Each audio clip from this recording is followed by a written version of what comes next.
Good morning, everyone. Pleasure to be here this morning. Sorry, for our WSI LaunchPad, March 22nd. Definitely already in spring mode. Although up here in Toronto, it's still a little bit cold. I think we were like a -1 Celsius, something like that. When the wind chill's a little bit colder.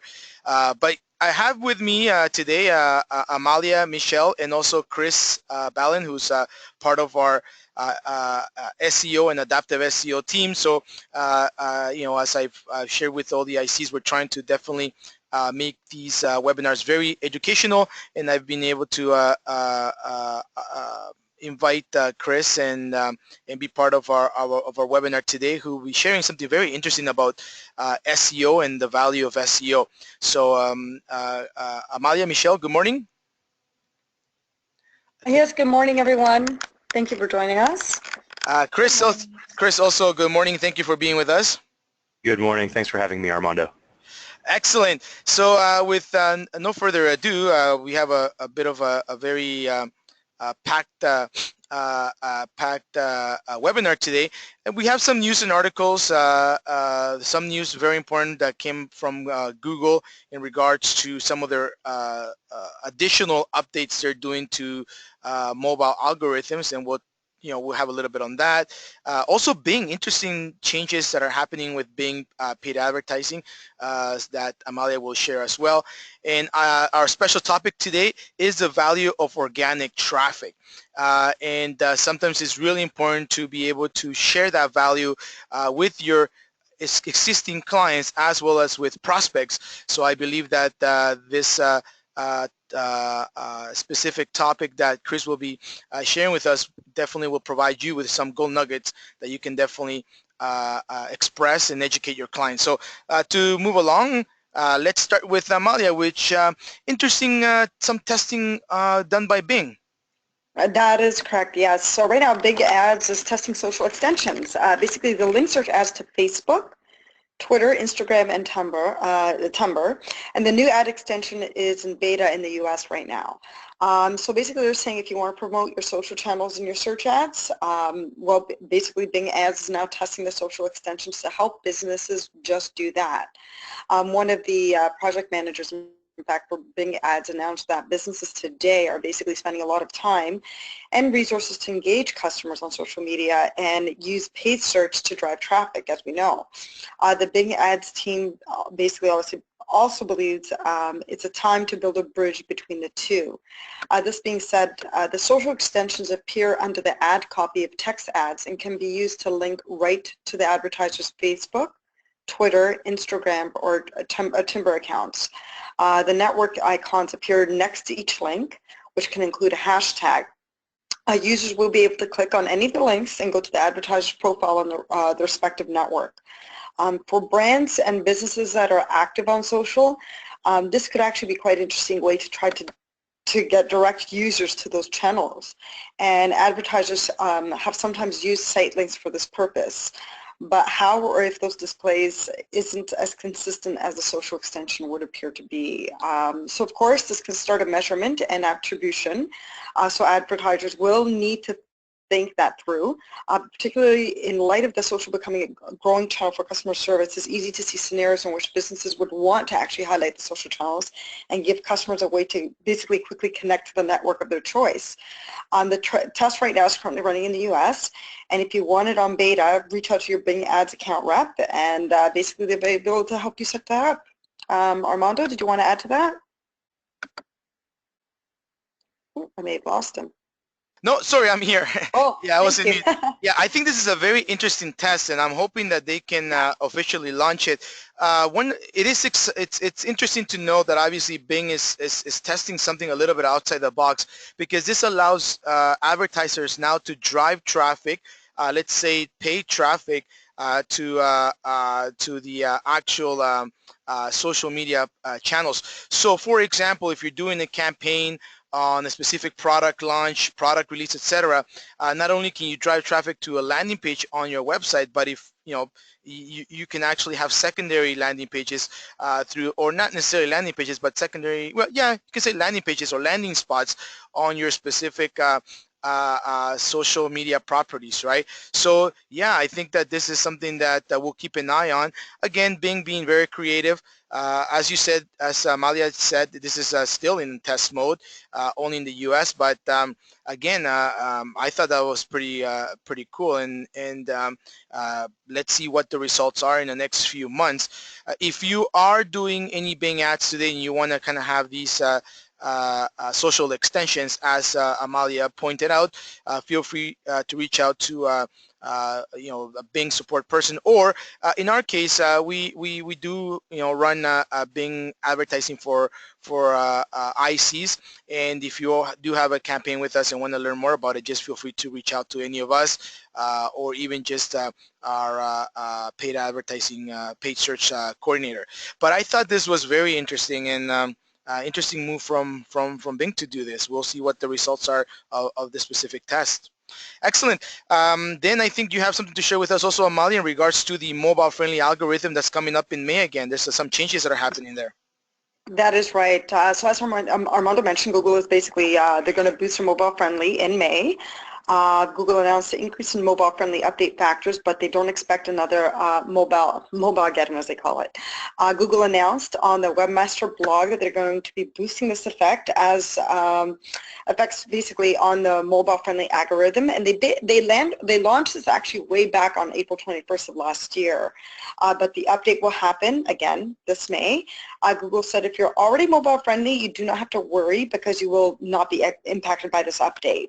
Basically, when this update happens, it will roll out gradually. So you won't see a major drop-off on the non-mobile friendly websites when this is basically being pushed out. But the kinds of sounds, they said that it kind of sounds like the slow Panda 4.2 rollout, but it's really unclear if the rollout will take weeks or months. Google just basically said it's going to start to roll out.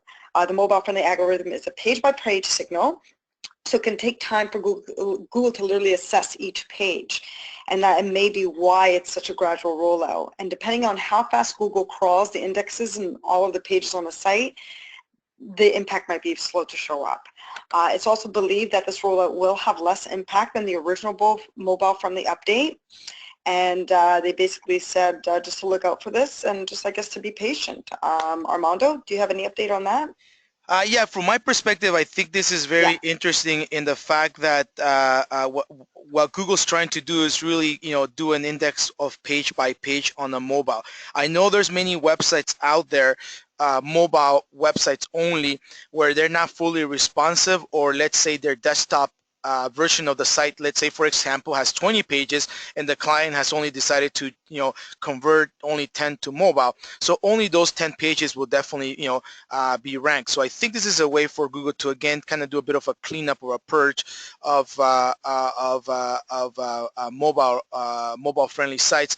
And again, as Amali shared, it's not going to be a very the algorithm update's not going to be so won't have such a powerful impact as the first one, but definitely it definitely increases the effect of mobile friendly ranking signal. So again, and I'm preaching to the choir here, and I'm sure that you're strong believers, but if your clients and your prospects still not wanted to have a mobile site 1 year after the fact that this was rolled out, it's time for you to consider them as your clients, right? Because it'll just make it very tough for you to provide them with value-added results, right?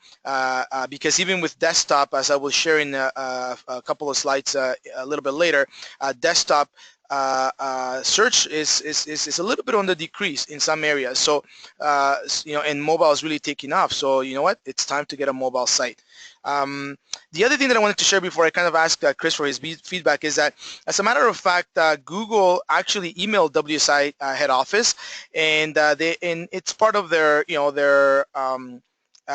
announcement to the field, but they actually did a personalized email to WSI head office, and we were privy to that, where they talk about this specific statement. Last year we started using mobile friendliness as a ranking signal on mobile searches.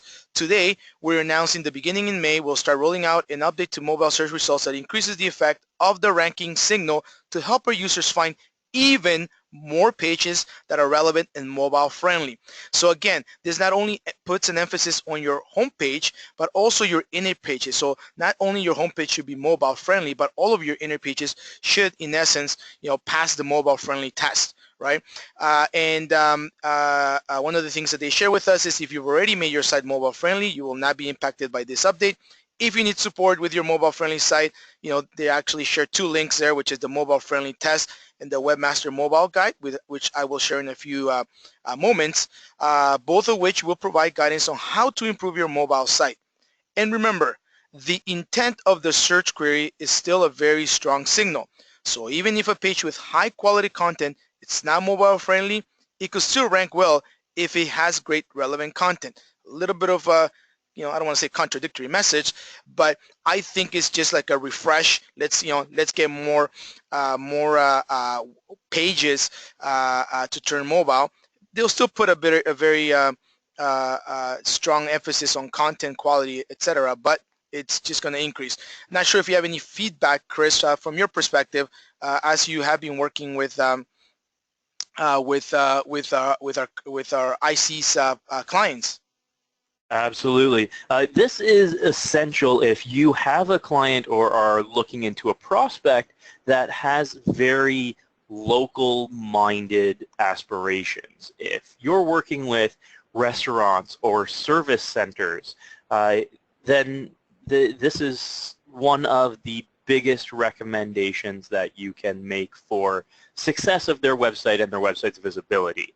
If they are very local centric, so like I mentioned, a restaurant, right? Restaurants have one of the highest mobile search volumes of any industry.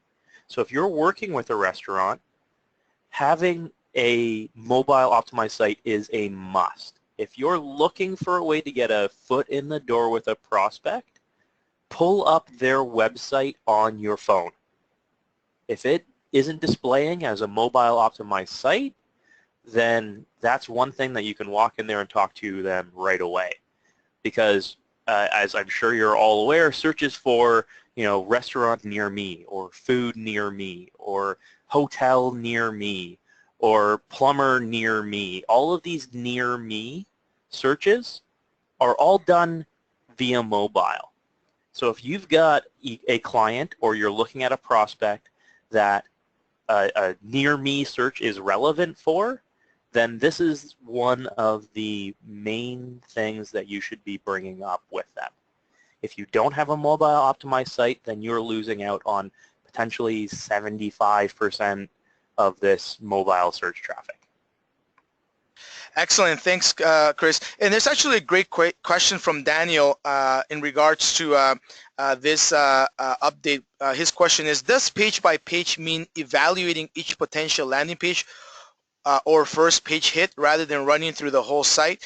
I think it's a combination of the first one, where Google definitely wants to make sure that all of the pages within your website are mobile friendly, right?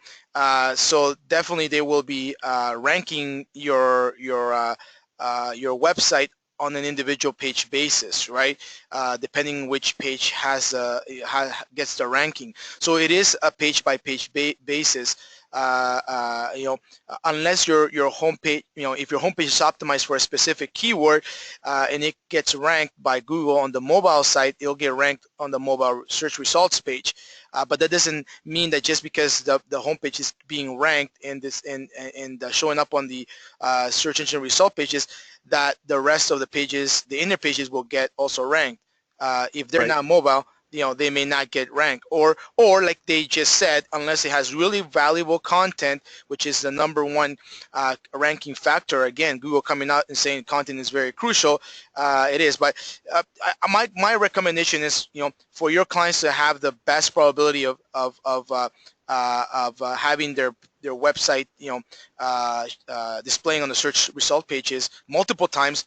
You got to have, a fully mobile friendly website, not just a few pages, but I would recommend all of them. Chris, Right. your thoughts on that? Google wants to make sure you're not being lazy about your mobile optimization. They want to make sure that you've gone deeper than, say, just the top level pages of your site for mobile optimization.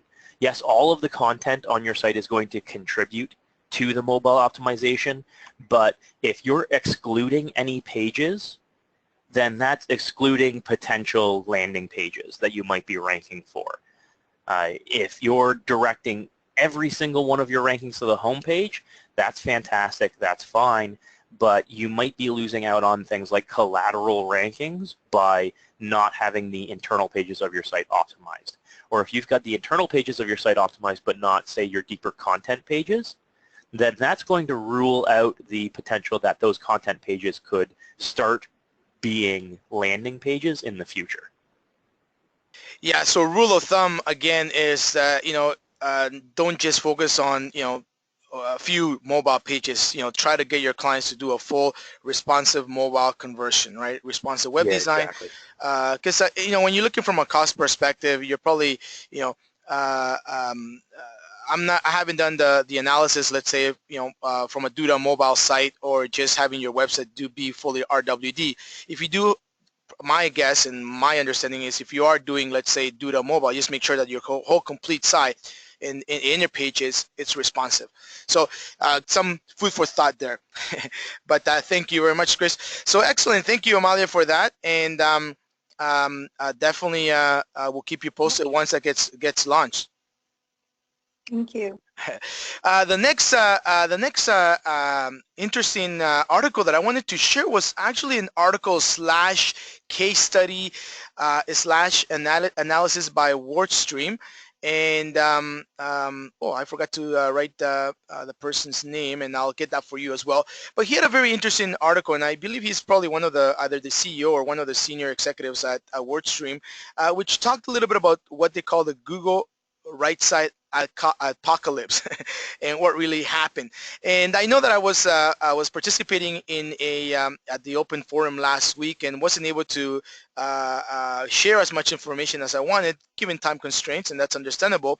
But there's been a lot said in the industry, and it's one of the challenges with digital marketing space and online marketing is that there's so many voices, so many opinions, and there are certain opinions that are great, and then some opinions that are totally, not great, not positive, that could even lead to black hat SEO, right?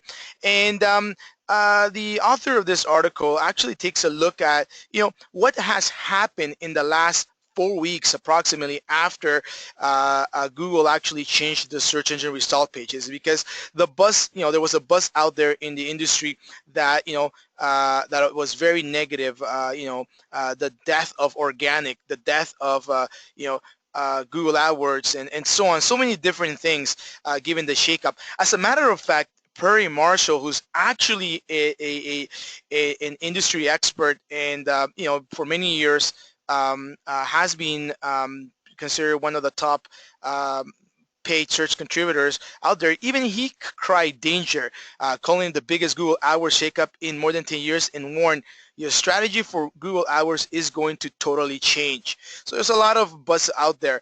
And the good thing about it is that the team at WordStream actually compiled a specific study. It's a first study after 30 days, and they actually did a few thousand accounts, so it wasn't just 10, 30, 40, 50. It was a few thousand accounts. I think it was about 2,500 accounts that they actually reviewed their successes, their performance right after this apocalypse, if you will. And some of the key top level some of the top level results, it was that it was expected that having a fourth spot above the organic results would mean more ad clicks. And the surprise was that that the ad in the third spot, not the fourth spot, got the biggest boost from the new desktop search result pages.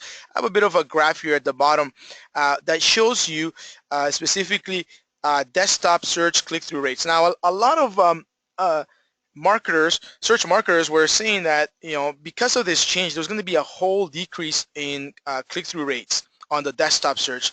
And as a matter of fact, it proved to be a little bit on the other side. As you can see here, the blue the blue line graph ends around the 15th of December, around the 17th of this, of February, my apologies.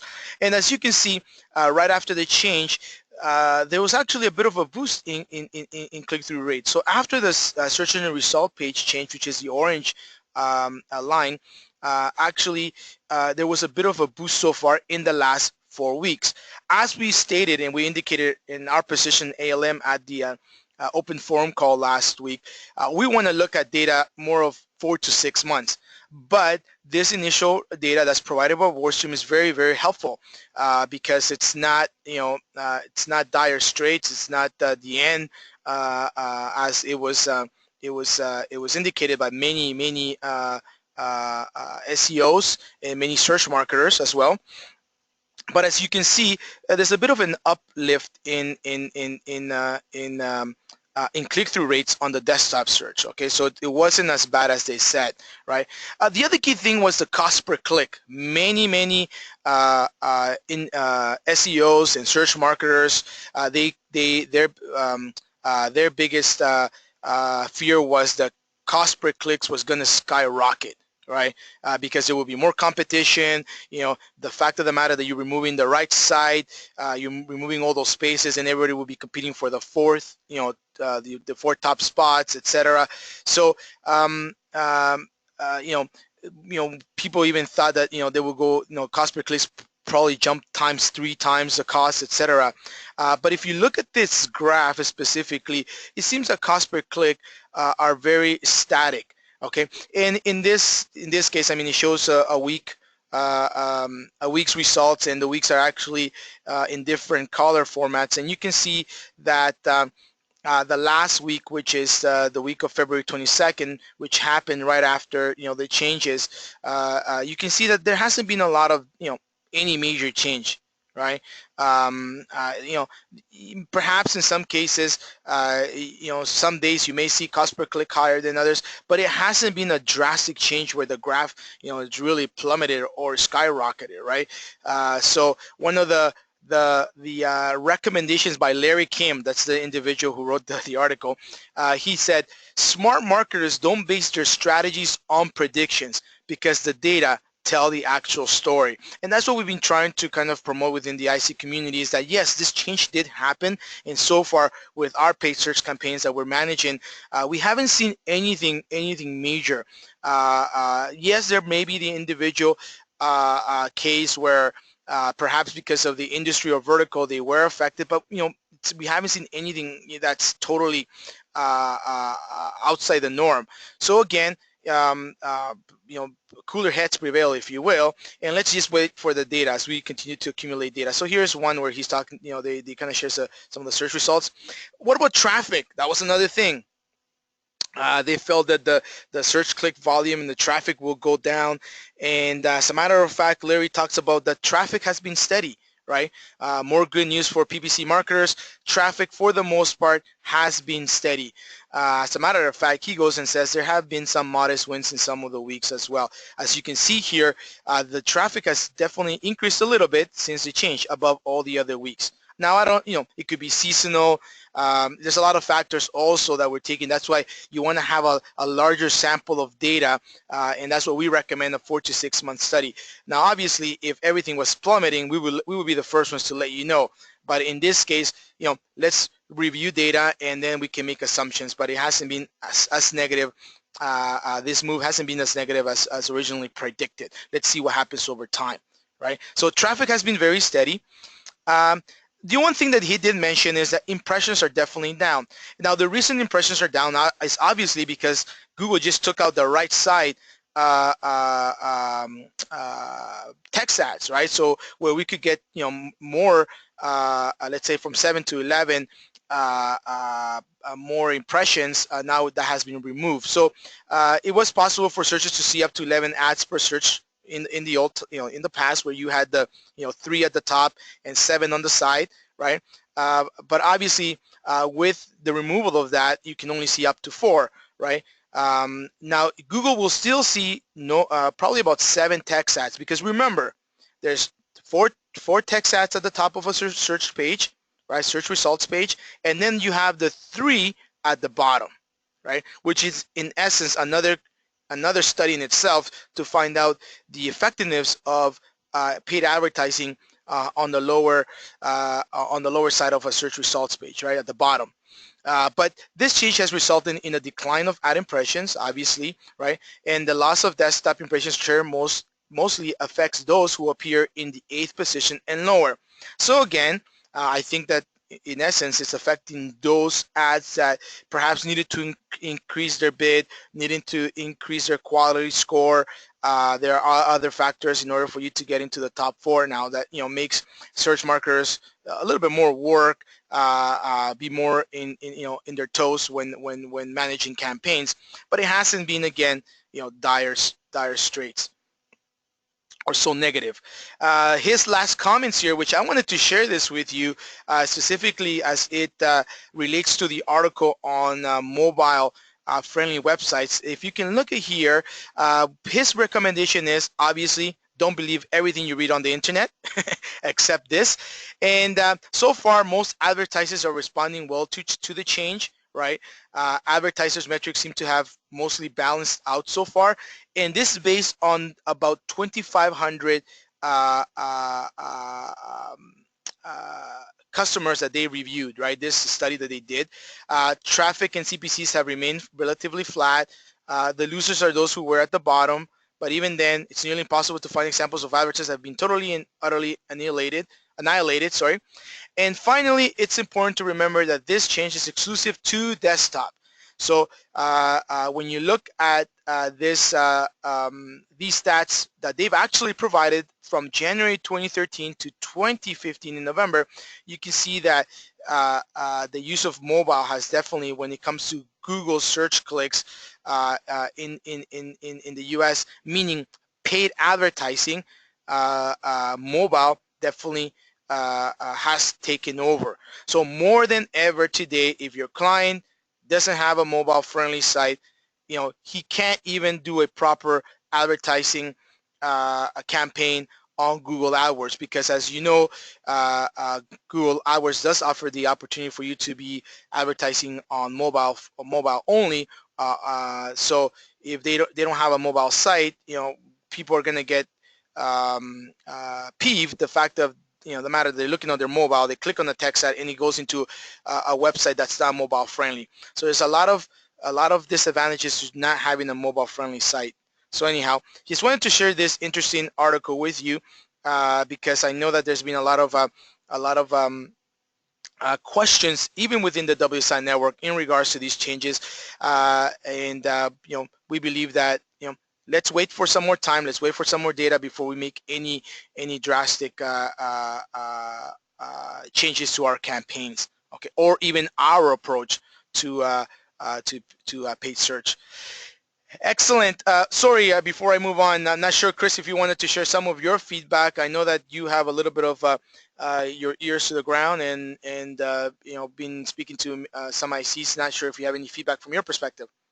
Oh, absolutely. Now, when Google announced that they were getting rid of the right-hand column, my bet would have been that bids and costs for those top spots would have improved as well. And I'm glad to see that I was wrong. But one thing that I'm very interested to see and very hopeful for is that rather than the cost of those top ads going up, the relevancy of those top ads has gone up. We can see that the click-through rates of those top ads are improving, even though we aren't paying more for those top ads.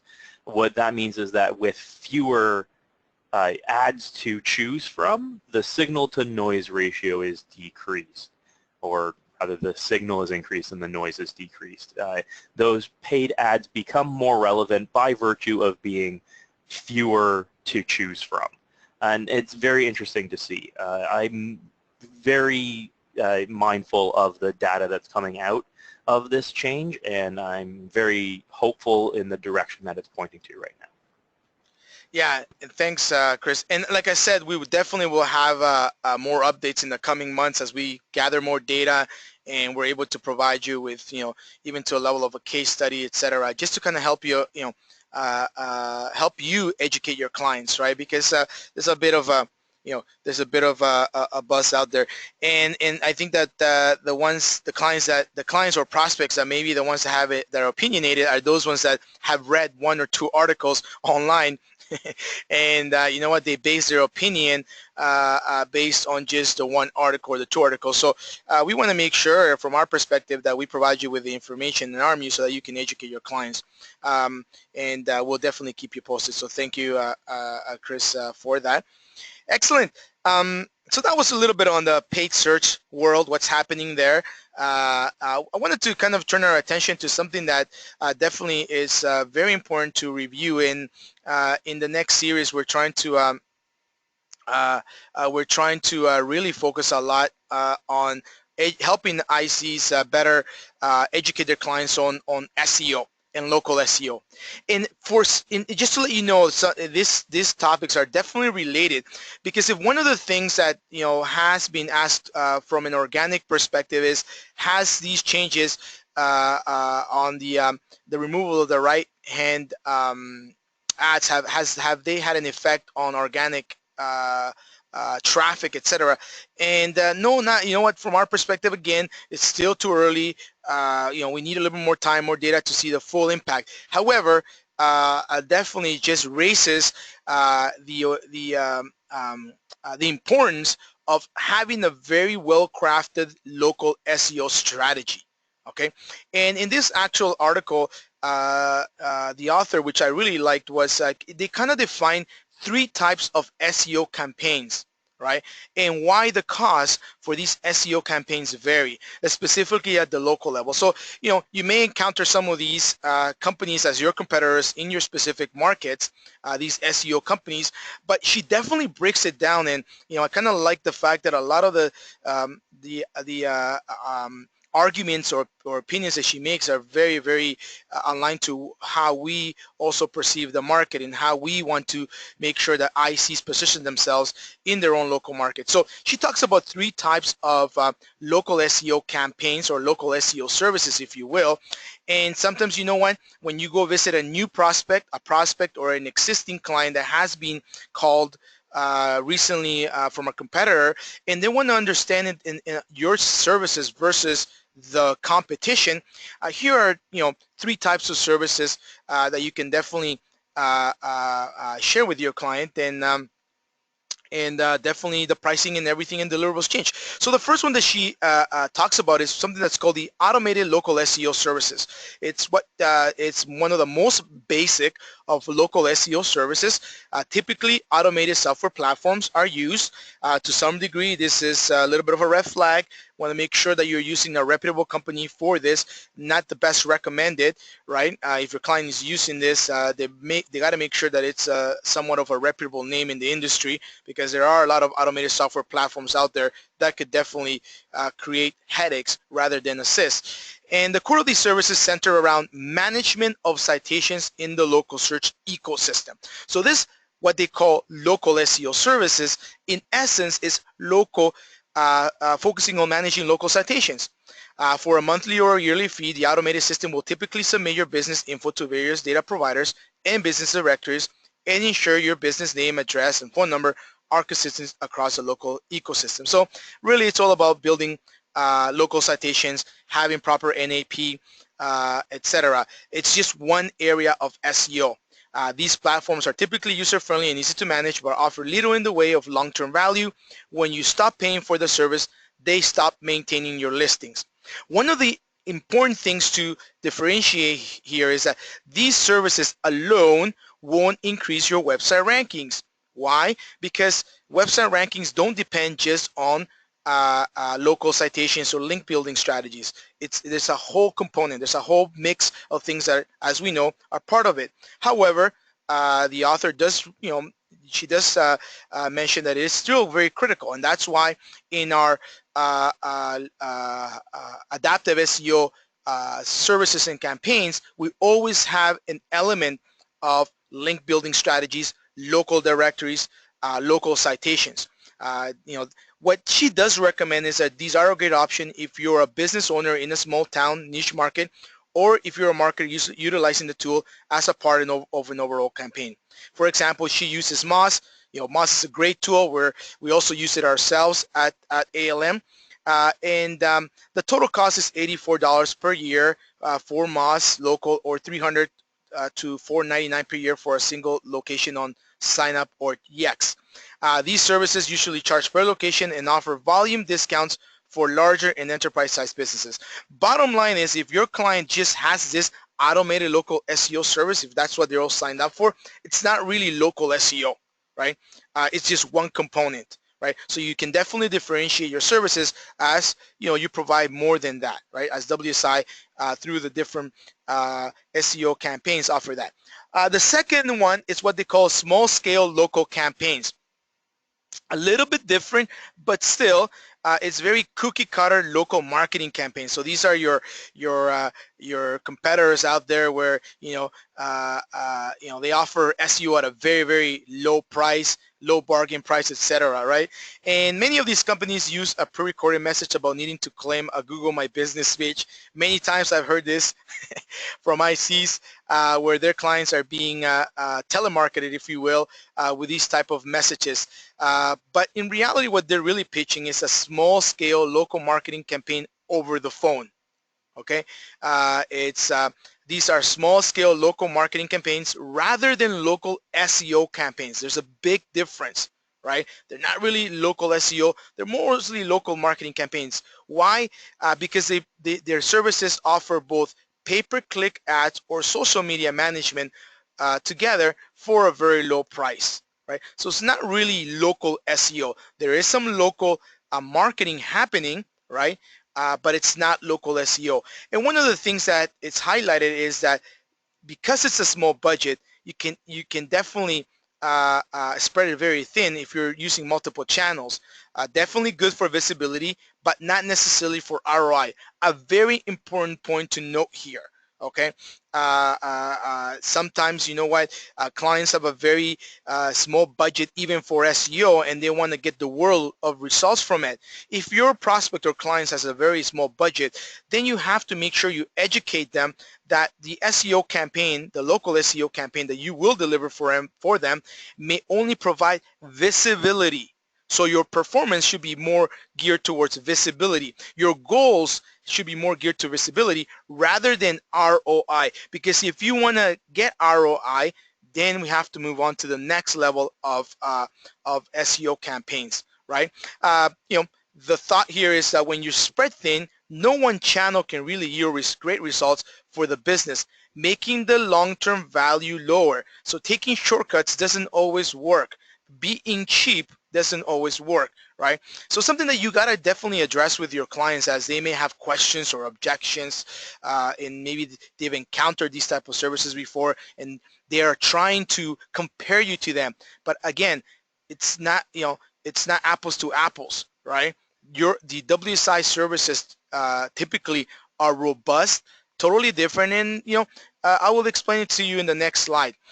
You also need to consider that when it comes to these paid add-ons, the results will disappear when you stop paying the service, right? So there is no long-term value.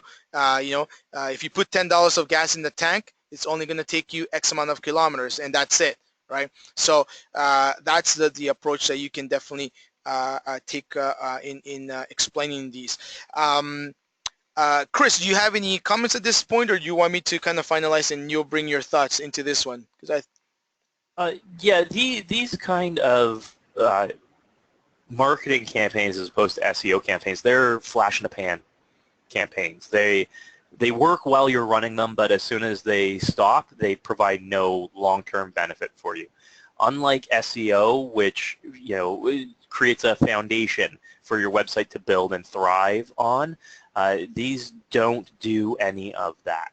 These small-scale marketing campaigns will only do off-site and will do nothing to your actual website, meaning that as soon as they stop, there's nothing tangible that you've actually received on-site to bring you any benefit. Excellent. Thanks. Yeah, like you said, flash in the pan, right? Okay, a little bit more on these local campaigns very quickly. Although these can complement, meaning paid search and social ads can complement and even enhance a local SEO campaign, they don't provide long-term benefits. Some of these are best known companies as Yodel, Hebrew and Yellow Pages. These offer small scale local marketing campaigns. So I would recommend you take note of these. These are your competitors.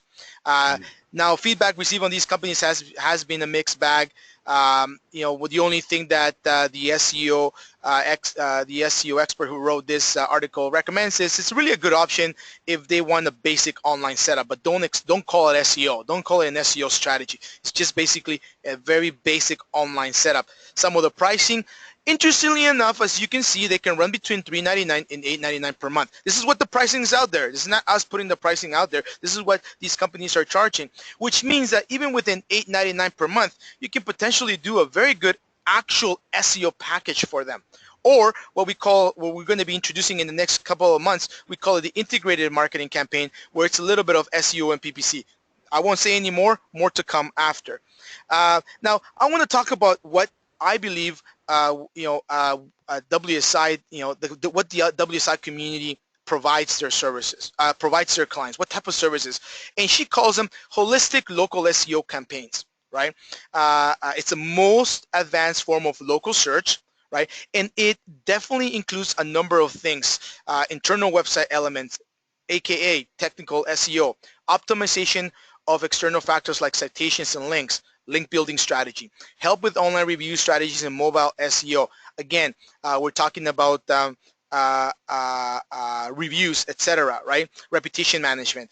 They're often paired with consulting sessions and custom reporting tailored to a business unique goals. And again, I like the fact that she's already thinking as a consultant, and this is where one of the advantages that you can definitely offer your clients is those consulting sessions, right? It's that custom reporting tailored to a business unique goals. It's not just stats, but actually, you're basing your reporting on the performance, right? And these holistic local SEO campaigns are best for providing long-term value because the results won't disappear immediately if you stop working with the agency, right?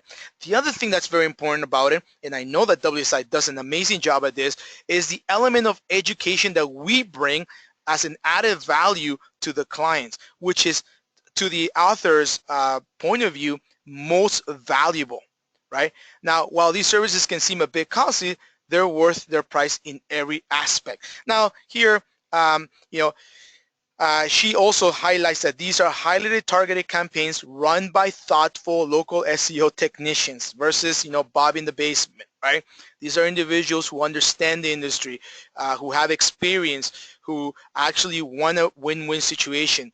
And most importantly, what I really liked about this article was the fact that she actually shares some of the ranges based on her analysis of what's out there in the market. So it can range from $8.99 to $19.99 per month, depending on the company. Now, may I go back and mention that this is a local SEO campaign? I'm not saying it's a national. This is based on a local SEO campaign.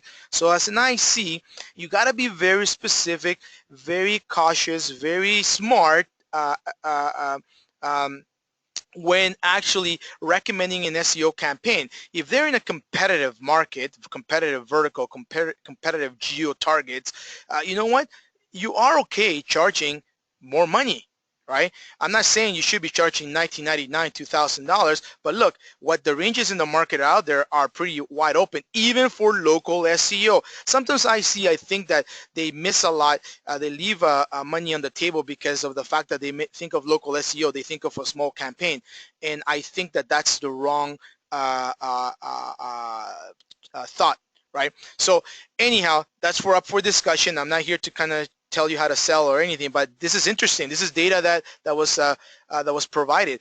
All of the services offer value in their own right. It's important to highlight the differences to your prospects and clients in order to understand what is the best fit for them, right? And obviously, you as a marketer, you can put on your consulting hat and be able to educate your clients. The whole goal is to help create a win-win scenario. The client wins by getting new business. The customers win by finding the business they need, and the agency wins with a happy long-term client. So don't want to kind of continue on this because I want to have Chris present on the value of organic traffic, which actually ties on with this.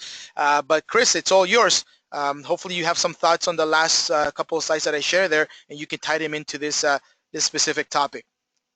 Absolutely. One of the big things that I want to pull from that previous slide is that the benefits that we provide are in education. Not only from us here at ALM, but the education that you provide to your clients. And a large part of that is interpretation of the data that's presented in our reports. And sometimes that's something that we need to focus on as marketers. We might be presenting our clients with information without going into detail about the value of the information that's presented to them. And I want to dive a little deeper today into what information we should be presenting to our clients, what interpretation we can make from data, and how presenting a report bald-faced to the client could potentially be more harmful than diving into detail. So I want to start by showing the difference between quantity and quality when it comes to traffic. We're going to be using a little case study here from a client of mine. And this is a breakdown of their analytics dashboard. And we can see that in the most recent month of the campaign, the overall sessions to the site decreased by 25%. If I were to present this information to the client without any explanation, they would go into palpitations. It's interpreting this data and presenting it to the client with explanation that is really part of the benefit that an SEO and a consulting campaign has over, say, a marketing campaign or a guy in his basement who just provides you with a report and nothing else. So here we need to make the differentiation that a bigger number does not always mean a better number. We have to weigh stats and data like overall traffic, organic traffic, overall organic traffic as opposed to Google organic traffic, and quality of traffic. That's what one of these dashboards presents to us. This shows us overall traffic, sessions, users, percentage new sessions, overall page views, but it also shows us traffic quality, as in pages per session, average session duration, bounce rate, averaged out across all of these sessions. So you can see even though the overall sessions of this example site went down 25% within a 30-day window, they had a 20% increase in pages per session, an almost 54% increase in average session duration, a 15% improvement in bounce rate. So this is what we need to be stressing to our clients and consulting and educating our clients on. Sure, your overall sessions went down, but we improved the quality of the sessions that were coming into the site. We essentially cut down on non-converting, low-quality traffic. And in this particular case, we cut out a spike in spam referral traffic, low-quality, non-converting traffic. So again, it's that education. It's not necessarily you lost 25% of all the visitors you had to your site. We cut out 25% of the traffic that wasn't going to convert anyway, that wasn't bringing you any value anyway. And by doing that, we improved the quality of the traffic coming to your site.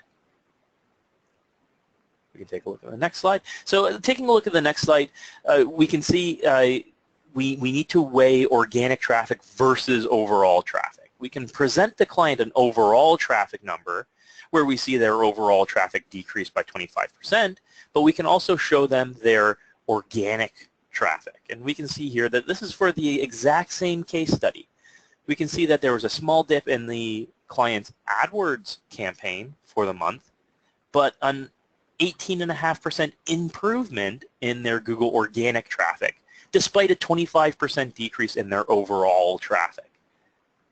So again, if we present this to the client without diving deeper into it and without interpreting this data, then the client is going to see a 25% decrease in their overall traffic, and they're immediately going to get frustrated or upset and ask you, the IC, what's going on? Why is my campaign not successful?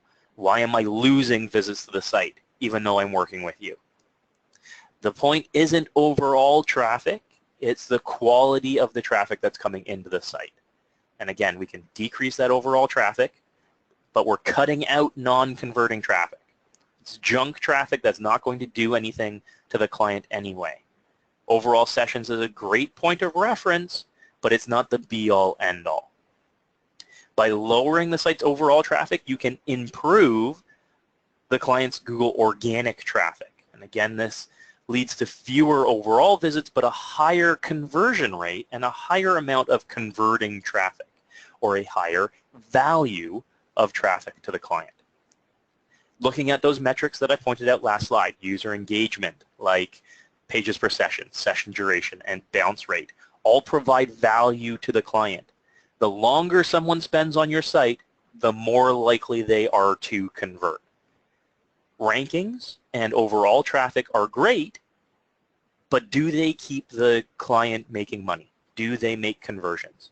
A client might obsess about getting a ranking from position 5 to position 1, but would they receive more of a benefit from getting 3 keywords from page 2 up to position 10, the bottom of page 1? So let's take a look at the next slide. So again, as I mentioned, traffic and ranking are great. They're measurable metrics of our campaigns. But traffic and rankings alone don't provide value. Right? They don't move that needle for the client. They might be very cognizant of what's going on in terms of their positioning and their visibility, but are they aware of changes in conversions? Right? They might desire to be number 1 for a search on Google, and that might be the only thing that they want.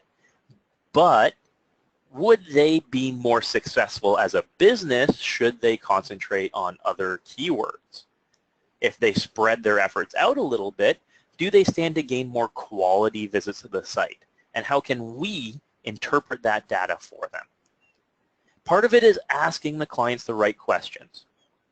Again, they might be obsessed with being number 1 on Google, but if we ask them the right questions, we can shift their perspective. Did you receive more inquiries via your website this month? Of the inquiries you received, which or how many led to sales or will lead to sales? Can you contribute any recent conversions directly to our efforts? Again, these help provide value to our services and help show value to our clients. If we aren't asking these questions, then the client can't assign a dollar value to our efforts. While traffic and rankings contribute, an increase in traffic doesn't necessarily result in an increase in conversions, or vice versa. A decrease in overall traffic could result in an increase in conversions. If a client is asking why traffic on their site decreased by 25%, it's in order to get results like we're seeing here. And again, this little snippet is from that direct report that I provided to my clients that we saw in our case studies. Traffic went down 25%. Organic traffic went up 18%. And you can see that conversions increased between the reporting period as well. From 33 inquiries through the website between January and February to 42 inquiries through the website between February and March. Right? So while overall traffic is going down, if we interpret this data for our clients, we can come out far ahead, especially when you look at visits to the client's contact pages and conversion pages. And that's what we're seeing here. From 44 visits to the client's contact page up to 67 visits to the client's contact page. From 33 visits to the conversion page to 42 visits to the conversion page.